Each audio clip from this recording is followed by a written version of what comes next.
श्रीमद् भागवत महापुराण तृतीय स्कंद 11 अध्याय मनवंतरी काल विभाग का वर्णन। श्री मैत्री जी कहते हैं, विदुर जी, पृथ्वी आदि कार्य वर्ग का जो सूक्ष्मतम अंश है और जिसका और विभाग नहीं हो सकता तथा जो कार्य रूप को प्राप्त नहीं हुआ है और जिसका अन्य परमाणुओं के साथ संयोग भी नहीं हुआ है, उसे परमाणु कहते हैं। इन अनेक परमाणुओं के परस्पर मिलने से ही मनुष्यों को भ्रमवश उसके समुदाय रूप एक अवयवी की प्रतीति होती है। यह परमाणु, जिसका सूक्ष्मतम अंश है, अपने सामान्य स्वरूप की स्थिति उस पृथ्वी आदि कार्यों की एकता समुदाय अथवा समग्र रूप के नाम पर परम महान है।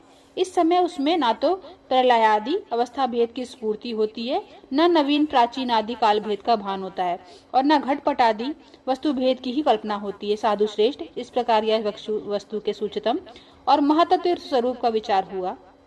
इसी के सादृश्य से परमाणु आदि अवस्थाओं में व्याप्त होकर व्यक्त पदार्थों को भोगने वाले सृष्टि आदि में समर्थ अव्यक्त स्वरूप भगवान काल की भी सूक्ष्मता और स्थूलता का अनुमान किया जा सकता है, जो काल प्रपंच की परमाणु जैसी सूक्ष्म अवस्था में व्याप्त रहता है। वह अत्यंत सूक्ष्म है और जो सृष्टि से लेकर प्रलय पर्यंत उसकी सभी अवस्थाओं का भोग करता है, वह परम महान है।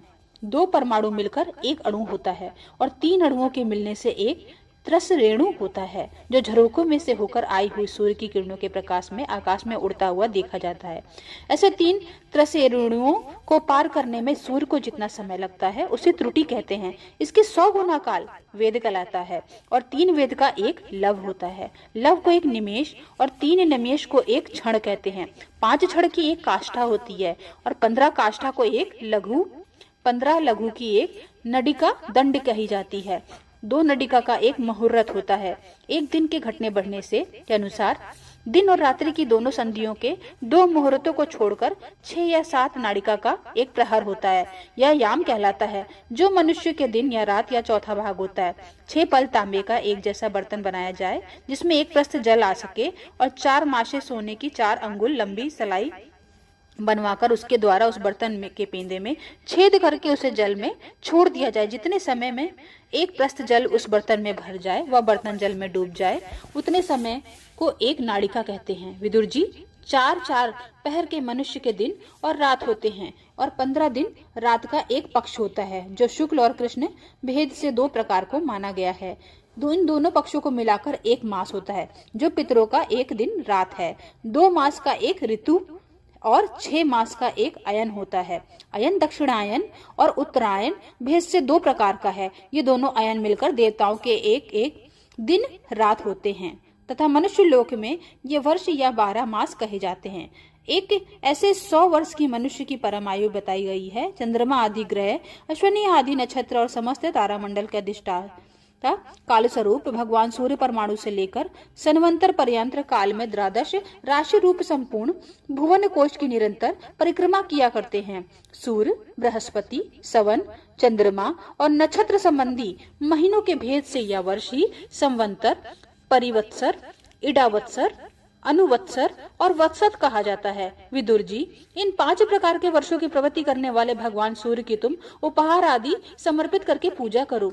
ये सूर्य देव पंचभूतों में तेज स्वरूप है और अपनी काल शक्ति से बीज आदि पदार्थों को अंकुर उत्पन्न करने की शक्ति से अनेक प्रकार से कार्योन्मुख करते हैं। ये पुरुषों की मोह निवृत्ति के लिए उनकी आयु को क्षय करते हुए आकाश में विचरते रहते हैं तथा ये ही सकाम पुरुषों को यज्ञादि कर्मों से प्राप्त होने वाले स्वर्गादि मंगलमय फलों का विस्तार करते हैं। विदुर जी ने कहा, मुनिवर, आपने देवता, पितर और मनुष्यों की परमायु का वर्णन तो किया। अब जो सनकादि ज्ञानी मुनिजन त्रिलोकी से बाहर कल्प से भी अधिक काल तक रहने वाले हैं, उनका भी आयु का वर्णन कीजिए। आप भगवान काल की गति भली भांति जानते हैं, क्योंकि ज्ञानी लोग अपने योग सिद्ध दिव्य दृष्टि से सारे संसार को देख लेते हैं। मैत्र जी ने कहा, विदुर जी, सत्ययुग, त्रेता, द्वापर और कली, ये 4 युग अपनी संध्या और संध्यांशों के सहित देवताओं के बाहर सहस्त्र वर्ष तक रहते हैं, ऐसा बतलाया गया है। इन सत्यादि 4 युग में क्रमशः 4, 3 और 1 सहस्त्र दिव्य वर्ष होते हैं और प्रत्येक में जितने सहस्त्र वर्ष होते हैं उनसे दुगने 100 वर्ष उनकी संध्या और संध्यांशों में होते हैं। युग की आदि में संध्या होती है और अंत में संध्यांश इनकी वर्ष गणना सैकड़ों की संख्या में बतलाई गई है। इनके बीच का जो काल होता है उसी को काल वेताओं ने युग कहा है। प्रत्येक युग में एक विशेष धर्म का विधान पाया जाता है। सत्य युग में मनुष्यों में धर्म और अपने चारों चरणों में रहता है। फिर अन्य युगों में अधर्म की वृद्धि होने से उसका एक एक चरण क्षीण होता जाता है। प्यारे विदुर जी, त्रिलोकी से बाहर महालोक से ब्रह्मलोक पर्यंत यहाँ की एक सहस्त्र चतुर्युगी का एक दिन होता है और इतनी ही बड़ी रात्रि होती है जिसे जगकर्ता ब्रह्मा जी शयन करते हैं। उस रात्रि का अंत होने पर इस लोक का कल्प आरंभ होता है। उसका क्रम जब तक ब्रह्मा जी का दिन रहता है तब तक चलता रहता है। उस एक कल्प में 14 मनु होते हैं। प्रत्येक मनु 71 चतुर्युगी से कुछ अधिक काल चतुर्युगी तक अपना अधिकार भोगता है। प्रत्येक मनवंतर में भिन्न भिन्न मनुवंशी राजा लोग, सप्तऋषि, देवगण, इंद्र और उनके अनुयायी गंधर्व आदि साथ ही साथ अपना अधिकार भोगते हैं। यह ब्रह्मा जी की प्रतिदिन की सृष्टि है जिसमें तीनों लोगों की रचना होती है। उसमें अपने अपने कर्मानुसार पशु पक्षी, मनुष्य, पितर और देवताओं की उत्पत्ति होती है। इन मनवंतरों में भगवान सत्व गुण का आश्रय ले अपनी मनु आदि मूर्तियों के द्वारा पौरुष प्रकट करते हुए इस विश्व का पालन करते हैं। कालक्रम से जब ब्रह्मा जी का दिन बीत जाता है तब वे तमोगुण के संपर्क को स्वीकार कर अपनी सृष्टि रचना रूप पौरुष को स्थगित करके निश्चेष्ट भाव से स्थित हो जाते हैं। उस समय सारा विश्व उन्हीं में लीन हो जाता है। जब सूर्य और चंद्रमा से रहित वह प्रलय रात्रि आती है तब वे भू भुआ स्वाहा तीनों लोग उन्हीं ब्रह्मा जी के शरीर में छिप जाते हैं। उस अवसर पर तीनों लोग शेष जी के मुख से निकली हुई अग्नि रूप भगवान की शक्ति से जलने लगते हैं। इसलिए उसके ताप से व्याकुल होकर भृगु आदि मुनीश्वर गण महरलोक से जनलोक से चले जाते हैं। इतने में ही सातों समुद्र प्रलय काल के प्रचंड पवन से उमड़कर अपनी उछलती हुई उत्ताल तरंगों से त्रिलोकी को डुबो देते हैं। तब उस जल के भीतर भगवान शेष शायी योग निद्रा से नेत्र मूंद कर शयन करते हैं। उस समय जल लोक निवासी मुनिगण उनकी स्तुति किया करते हैं। इस प्रकार काल की गति से एक एक सहस्त्र चतुर्युग के रूप में प्रतीत होने वाला दिन रात के हेर फेर से ब्रह्मा जी की 100 वर्ष की परमायु भी बीती हुई सी दिखाई देने लगती है। ब्रह्मा जी की आयु के आधे भाग को परार्ध कहते हैं। अब तक पहला परार्ध तो बीत चुका है, दूसरा चल रहा है। पूर्व परार्ध के आरंभ में ब्राह्म नामक महान कल्प हुआ था। उसी में ब्रह्मा जी की उत्पत्ति हुई थी। पंडित जन इन्हें शब्द ब्रह्म कहते हैं। उसी के परार्ध के अंत में जो कल्प हुआ है उसे पाद्य कल्प कहते हैं। इसमें भगवान के नाभि सरोवर से सर्वलोकमय कमल प्रकट हुआ था। विदुर जी, इस समय जो कल्प चल रहा है वह दूसरे परार्ध का आरंभ का बतलाया जाता है। वह वराह कल्प नाम से विख्यात है। इसमें भगवान ने शुक्र रूप धारण किया था। यह 2 परार्ध का काल अव्यक्त, अनंत, अनादि विश्वात्मा श्री हरि का एक निमेष माना जाता है। यह परमाणु से लेकर द्विपर्याद पर्यंत फैला हुआ काल सर्व समर्थ होने पर भी सर्वात्मा श्री हरि पर किसी प्रकार की प्रभुता नहीं रखता है। या तो देहादि में अभिमान रखने वाले जीवों का ही शासन करने में समर्थ है। प्रकृति, महातत्व, अहंकार और पंच तत्व मात्र इन 8 प्रकृतियों के सहित 10 इंद्रियों, मन और पंचभूत इन 16 विकारों से मिलकर बना हुआ यह ब्रह्मांड कोश भीतर से 50 करोड़ योजन विस्तार वाला है तथा इसके बाहर चारों ओर उत्तरोत्तर 10-10 गुने 7 आवरण हैं। उन सबके सहित यह जिसके परमाणु के समान पड़ा हुआ दिखता है और जिसमें ऐसी करोड़ों ब्रह्मांड राशियां हैं, वह इन प्रधान आदि समस्त कारणों के कारण अक्षर ब्रह्म कहलाता है और यही पुराण पुरुष परमात्मा श्री विष्णु भगवान का श्रेष्ठ धाम स्वरूप है। इति 11 अध्याय समाप्तम। 12वां अध्याय सृष्टि का विस्तार। श्री मैत्री जी ने कहा, विदुर जी, यहाँ तक मैंने आपको भगवान की काल रूप महिमा सुनाई। अब जिस प्रकार ब्रह्मा जी ने जगत की रचना की है वह सुनिए। सबसे पहले उन्होंने अज्ञान की 5 वृत्तियां तम अविद्या, मोह अस्मिता, महामोह राग, तमिश्र द्वेष और अंधमिश्र अभिनिवेश रची। किंतु इस अत्यंत पापमय सृष्टि को देखकर उन्हें प्रसन्नता नहीं हुई। तब उन्होंने अपने मन को भगवान के ध्यान में पवित्र कर उससे दूसरी सृष्टि रचना रची। इस बार ब्रह्मा जी ने सनक, सनंदन, सनातन और सनत कुमार ये 4 निर्वृत्ति परायण ऊर्ध्ववेता मुनि उत्पन्न किए।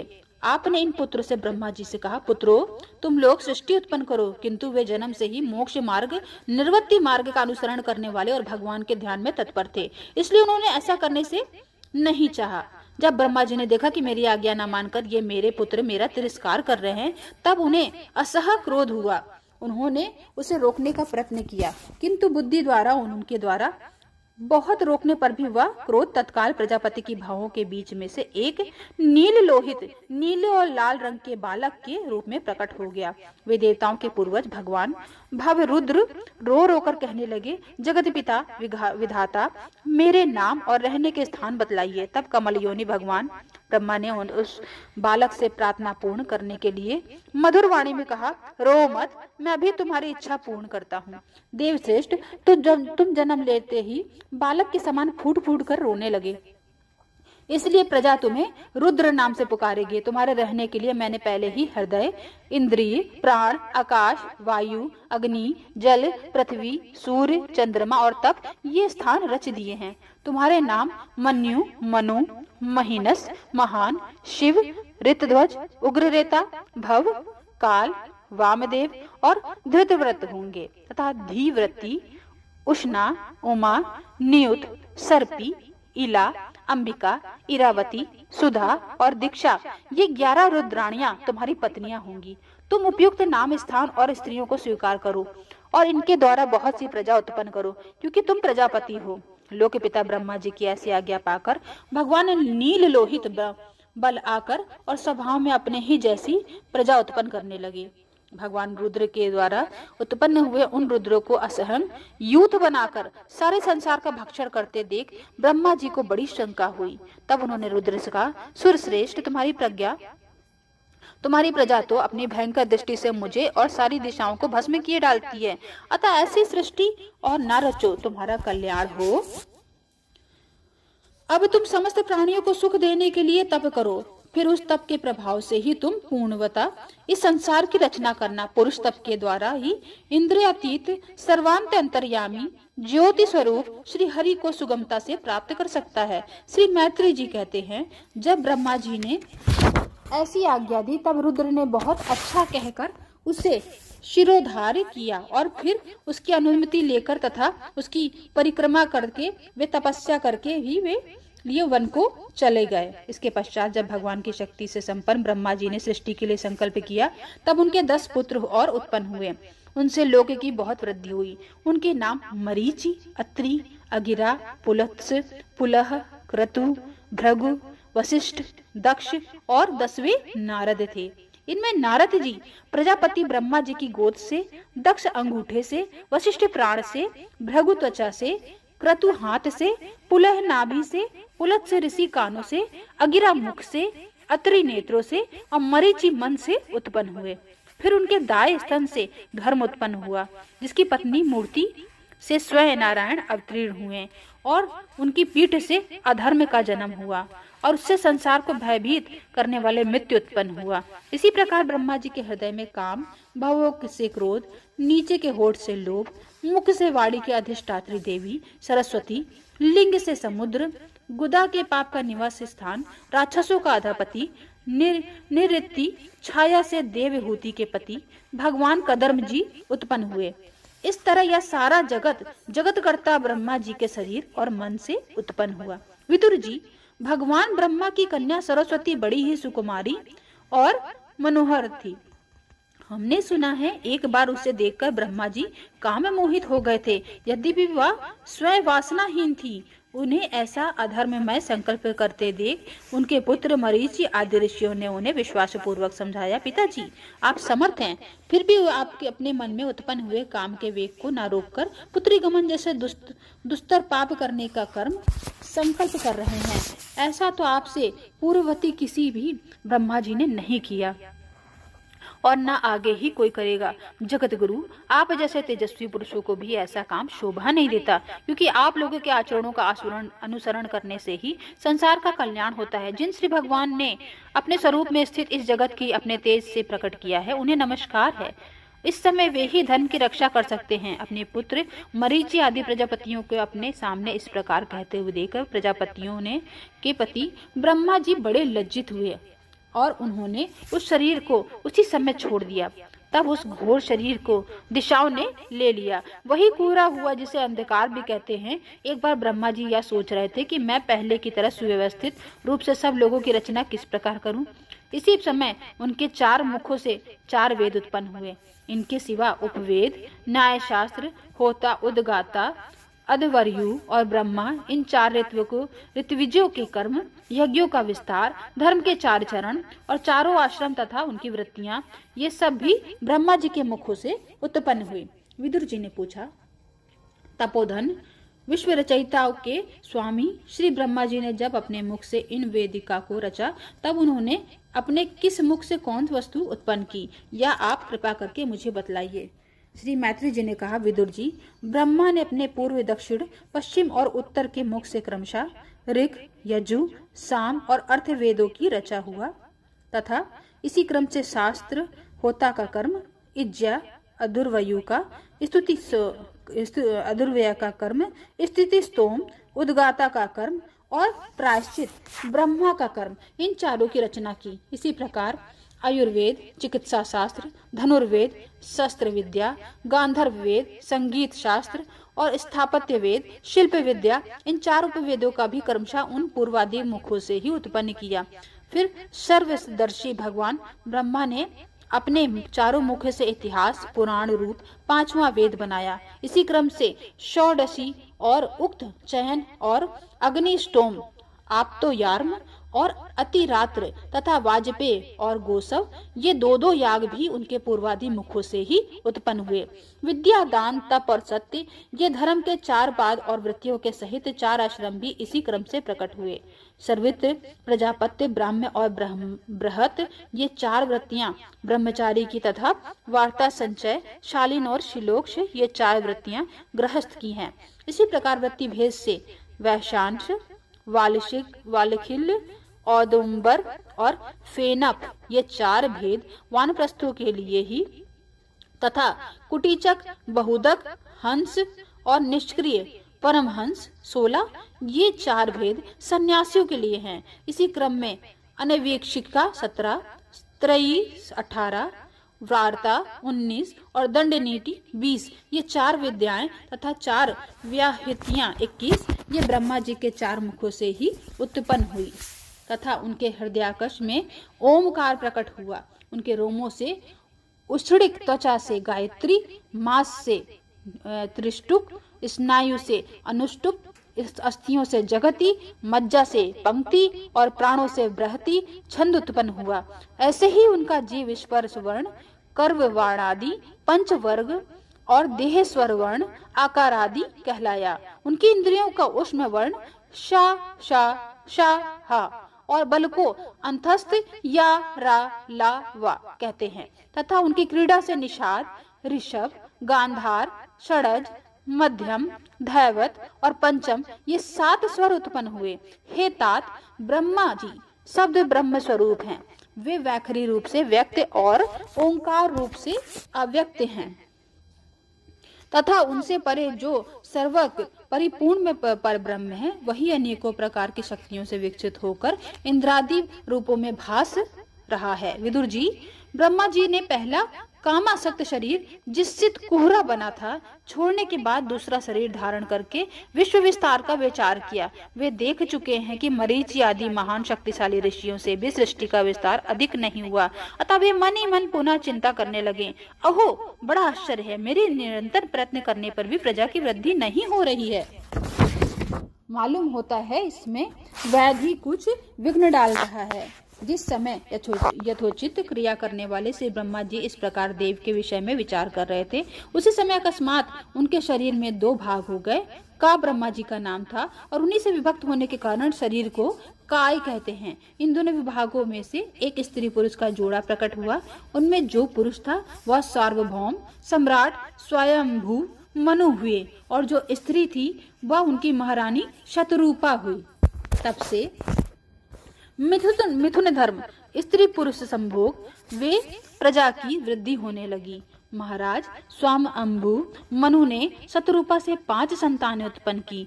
साधु शिरोमणि विदुर जी, उनके प्रियव्रत और उत्तानपाद 2 पुत्र थे और आकृति, देवहूति और प्रसूति 3 कन्याएं थीं।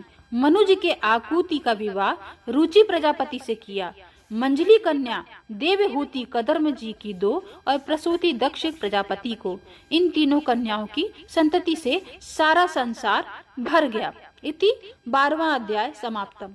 13वां अध्याय वाराह अवतार की कथा। श्री सुखदेव जी ने कहा, राजन, मुनिवर मैत्रेय जी के मुख से यह परम पुण्यमयी कथा सुनकर विदुर जी ने फिर पूछा, क्योंकि भगवान की लीला कथा में इनका अत्यंत अनुराग हो गया है। विदुर जी ने कहा, मनु स्वयंभू ब्रह्मा जी के पुत्र महाराज स्वयंभू मनु ने अपनी प्रिय पत्नी शतरूपा को पाकर फिर क्या किया। आप साधु शिरोमणि हैं, आप मुझे आदिराज राजऋषि स्वयंभू मनु का पवित्र चरित्र सुनाइए। वे श्री विष्णु भगवान के शरणा उत्पन्न थे, इसलिए उनका चरित्र सुनने में मेरी बहुत श्रद्धा है। जिनके हृदय में श्री मुकुंद के चरणा विंद विराजमान है, उन भक्तजनों के गुणों को श्रवण करना ही मनुष्य के बहुत दिनों तक किए हुए शास्त्राभ्यास के श्रम का मुख्य फल है, ऐसे विद्वानों का श्रेष्ठ मत है।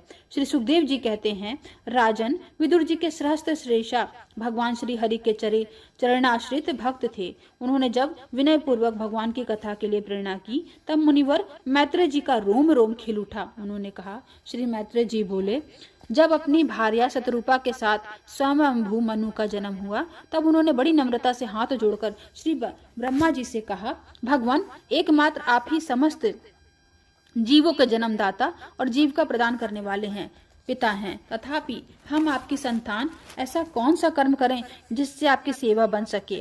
पूज्यपाद, हम आपको नमस्कार करते हैं।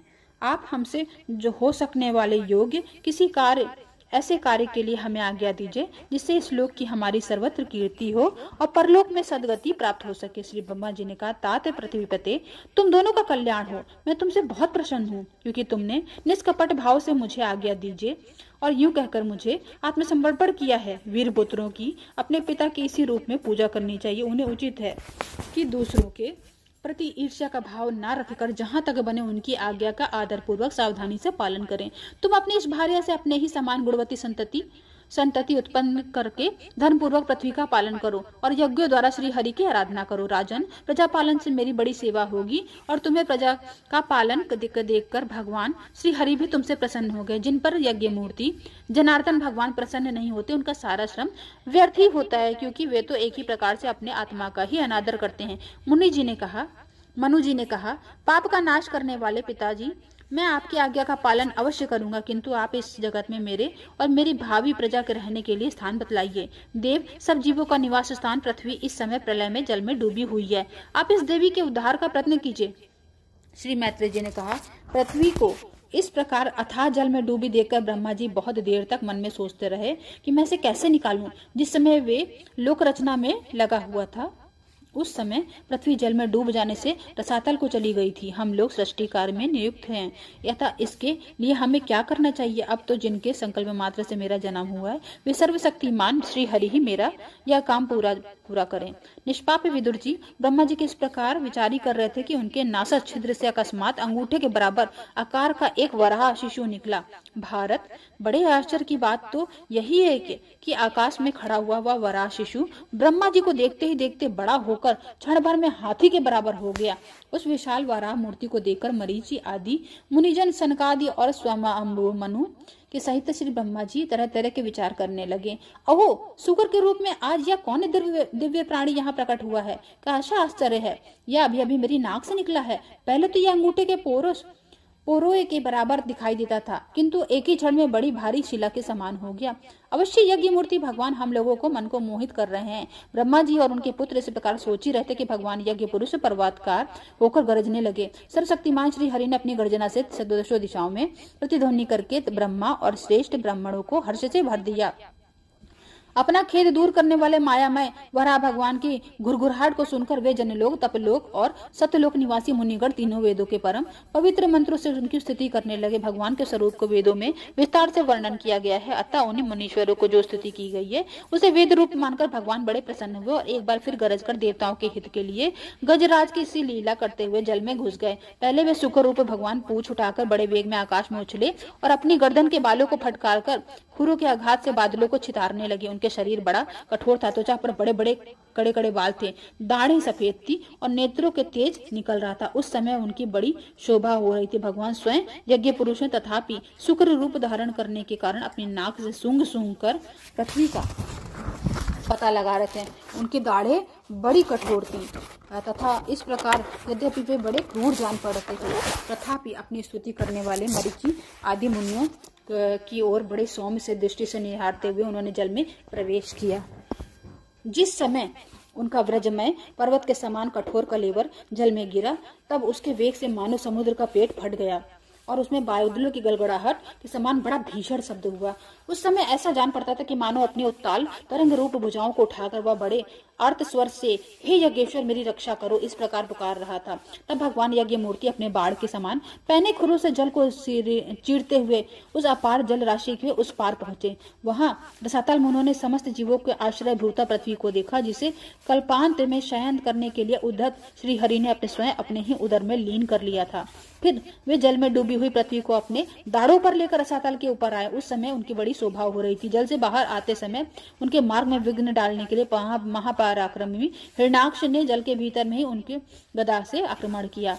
उनका इससे उनका क्रोध चक्र से समान तीक्ष्ण हो गया। उन्होंने उसे लीला के ही इस प्रकार मार डाला जैसे सिंह हाथी को मार डालता है। उस समय उसके रक्त से थूथनी तथा कनपटी सन हो जाने के कारण वैसे जान पड़ते थे मानो कोई गजराज लाल मिट्टी के टीले में टक्कर मारकर आया हो। तात जैसे गजराज अपने दांतों पर कमल पुष्प धारण कर ले, उसी प्रकार अपने सफेद दांतों की नोक पर पृथ्वी को धारण करके जल से बाहर निकले हुए तमाल के समान नीले वर्ण वराह भगवान को देखकर ब्रह्मा मरीचि आदि को विनिश्चय हो गया और वे भगवान ही हैं। तब वे हाथ जोड़कर वेद वाक्यों को उनकी स्तुति करने लगे। ऋषि ने कहा, भगवान अजित आपकी जय हो यज्ञपते, आप अपने वेदतही रूप विग्रह को फटकार रहे हैं। मैं आपको नमस्कार करता हूँ। आपके रोम कूपों में समुद्र यज्ञ लीन है। आपने पृथ्वी का उद्धार करने के लिए यह सुकर रूप धारण किया। आपको नमस्कार है। देव दुराचारियों को आपको इस शरीर को दर्शन होना अत्यंत कठिन है, क्योंकि यह यज्ञ रूप है। इसकी त्वचा में गायत्री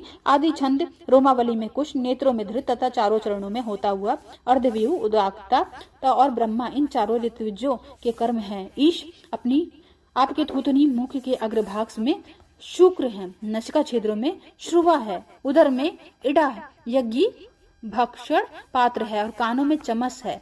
मुख में प्राक्षित्र ब्रह्म भाग पात्र है और कंठ छिद्र में ग्रह सोम पात्र है। भगवान आपको जो चबाना है वही अग्निहोत्र है। बार बार अवतार लेना यज्ञ स्वरूप आपकी दक्षिणी इष्टि है। गर्दन उपसद 3 इष्टियां हैं। दोनों दाढ़ें प्राणी दीक्षा के बाद की इष्टि और उदनी यज्ञ समाप्ति की इष्टा है। जिव्या परयज्ञ प्रत्येक उपसद के पूर्व किए जाने वाले महावीर नामक कर्म है। फिर सिर सभ्य होम रहित अग्नि और आवसद्य औपान नागनी है। प्राण चित्ती इष्ट काचायन है। देव आपका वीर सोम है। आसन बैठना प्रातः सवनादि 3 सवन है। 7 धातु अग्निष्टोम टोम अत्यनिग्नि टोम उत्त पौडसी वाजपेय अतिरात्र और आप्तोयार्म नाप की 7 संस्थाएं हैं तथा शरीर की संधियां जोड़ संपूर्ण 17। इस प्रकार आप संपूर्ण यज्ञ सोम रहित याग और क्रतु सोम सहित याग रूप हैं। यज्ञानुष्ठान रूप इष्टियों ने आपके अंगों को मिलाए रखने वाली मांसपेशियां हैं। समस्त मंत्र, देवता, द्रव्य और कर्म आपके ही स्वरूप हैं। आपको नमस्कार है। वैराग्य, भक्ति और मन की एकाग्रता से जिस ज्ञान का अनुभव होता है वो आपका स्वरूप ही है। आप ही सबके विद्या गुरु हैं। आपको पुनः पुनः प्रणाम है। पृथ्वी को धारण करने वाले भगवान, आपकी दाढ़ों पर नोक पर रखी हुई यह पर्वत आदि मंडित पृथ्वी ऐसे सुशोभित हो रही है जैसे वन में से निकलकर बाहर आए हुए किसी गजरात के दांतों पर पत्रयुक्त कमलनी रखी हो। आपके दांतों पर रखे हुए भूमंडल के सहित आपके यह वेदमय वराह विग्रह ऐसे सुशोभित हो रहा है जैसे शिखरों पर छाई हुई मेघमाला से कुल पर्वत की शोभा होती है। नाथ चराचर जीवों के सुखपूर्वक रहने के लिए आप अपनी पत्नी इन जगन्माता पृथ्वी को जल पर स्थापित कीजिए। आप जगत के पिता हैं और अनादि में अग्नि स्थापन के समान आपने इसमें धारण शक्ति रूप अपना तेज स्थापित किया है। हम आपको और इस पृथ्वी माता को प्रणाम करते हैं। प्रभु, रसातल में डूबी हुई इस पृथ्वी को निकालने का साहस आपके सिवा और कौन कर सकता है? किंतु आप तो संपूर्ण आश्चर्यों के आश्चर्य हैं। आपके लिए यह कोई आश्चर्य की बात नहीं। आपने तो अपनी माया से इस अत्याश्चर्यमय विश्व की रचना की है। जब आपने वेदमय विग्रह को हिलाते हैं, तब हमारे ऊपर आपकी गर्दन के बालों को झड़ती हुई शीतल जल की बूंद गिरती है। ईश, उनसे भीगकर हम जनलोक, तपलोक और सत्यलोक में रहने वाले मुनिजन सर्वथा पवित्र हो जाते हैं। जो पुरुष आपके कर्मों को पार करना चाहता, अवश्य उसकी बुद्धि नष्ट हो गई है, क्योंकि आपके कर्मों का कोई पार नहीं हो सकता। आपका ही योग माया से सत्व आदि गुणों से यह सारा जगत मोहित हो रहा है। भगवान, आप इसका कल्याण कीजिए। श्री मैत्रेय जी कहते हैं, विदुर जी, उन ब्रह्मवादी मुनियों को इस प्रकार स्तुति करने के पर सबकी रक्षा करने वाले वराह भगवान ने अपने खुरों से जल को स्तंभित कर उस पर पृथ्वी को स्थापित कर दिया। इस प्रकार रसातल से लीला पूर्वक लाई हुई पृथ्वी को जल पर रखकर वे विश्व सेन प्रजापति भगवान श्री हरि अंतर ध्यान हो गए। विदुर जी, जब भगवान के लीलामय चरित्र अत्यंत कीर्तनीय था और उसमें लगी हुई बुद्धि सब प्रकार के पाप तत्वों को दूर कर देती थी, जो पुरुष उनकी इस मंगलमयी मंजुल कथा को भक्ति भाव से सुनता या सुनाता है, उसके प्रति भक्तवत्सल भगवान अंतस्थल से बहुत शीघ्र प्रसन्न हो जाते हैं। भगवान तो सभी कामनाओं को पूर्ण करने में समर्थ हैं। उनके प्रसन्न होने पर संसार में क्या दुर्लभ है, किंतु उन तुच्छ कामनाओं की आवश्यकता ही क्या। जो लोग उनका अन्य भाव से भजन करते हैं, उन्हें तो वे अंतर्यामी परमात्मा स्वयं अपना परम पद ही दे देते हैं। अरे, संसार में पशुओं को छोड़कर अपने पुरुषार्थ का सार जानने वाले ऐसा कौन पुरुष होगा जो आवागमन से छुड़ा देने वाली भगवान की प्राचीन कथाओं में से किसी भी अमृतमय कथा का अपने कर्णपुटों से एक बार पान करके फिर उनकी ओर से मन हटा लेता है। इति 13वां अध्याय समाप्तम।